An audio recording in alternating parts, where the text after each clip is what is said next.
Marchenko, who had raised her, stood by her side and rescued her so many times. He and Gronov had flown back to the world where they had all been initially stranded. Why hadn't he come with Gronov? Marchenko sends his warmest regards. He's still having problems with his body. The one was damaged on Proxima B, and the new one won't be ready until tomorrow. That was a good explanation. The computer in their bungalow wasn't powerful enough to accommodate Marchenko's consciousness, so he needed another carrier. "Thank you. Please send him our warmest greetings," said Eve. "We're happy to see you," said Adam. "But there's surely a reason why you've come." Gronov released Eve from the hug and rubbed his stomach. "That's right," he said. "I was instructed to invite you to the hatching ritual." "Is the hatching ritual what it sounds like?" Eve asked. "I don't know what it sounds like to you. It's the day on which the young grosnops emerge from their eggs. In our society, it's the highlight of the year." "It would be an honor for us to take part," said Eve. "This is the first time you're inviting us to do this. Does it mean anything?" Adam asked. Gronov put a touch hand on Adam's shoulder and massaged his neck muscles. "Of course it means something," he said. "But you won't find out what until after." "That's not nice, Gronov," said Eve. "Don't keep us in suspense." "You'll have to rein in your curiosity a bit." "If I'd kept my curiosity in check on Proxima B, then you would never have awakened from your hibernation, and you'd probably still be in a block of ice." "And you'd be ashes, Eve." They whooshed along, with Gronov driving the hoverboat close to the ground. Eve had asked Gronov about when he'd saved the remaining sleepers on Proxima B, but he didn't say much. Adam eventually fell asleep.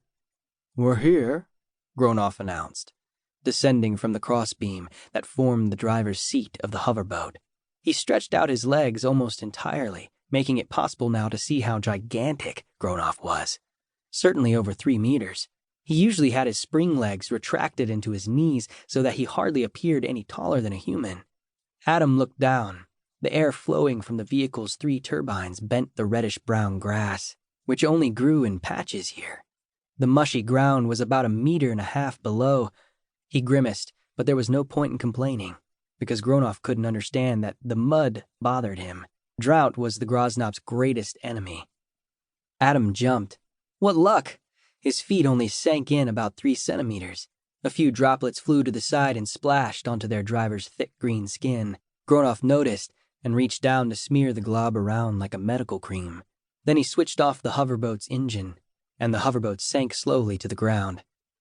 "This way," said Gronov, pointing his long touch arm forward.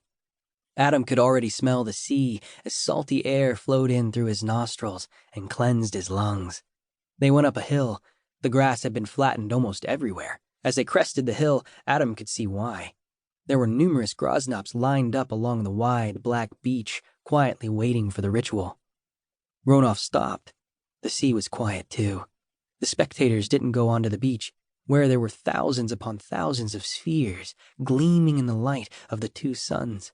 Adam thought those must be the eggs. Individual grosnops were running up and down on the beach, probably checking the eggs that new living creatures would soon hatch from. "We've got time," Gronov said quietly. "Mother Sun is still too high. The hatchlings would get too dried out before reaching the water." His stomach flap opened, and Gronov pulled out a padded blanket. Adam was always fascinated by how the aliens use their multi-sectional stomachs for storage. Gronov spread the cloth on the ground and they sat down. The fabric was dry, even though it had come right out of one of Gronov's stomachs. Because they were sitting on the slope, they had a good view of what was going on. "The mothers are in the front rows," Gronov explained. Sure enough, the extraterrestrial at the very front seemed extremely nervous. "How many eggs did each mother lay?" Eve asked. 7 times 7, that's the ideal. A plex, or what you'd call a litter. But most eggs don't reach maturity.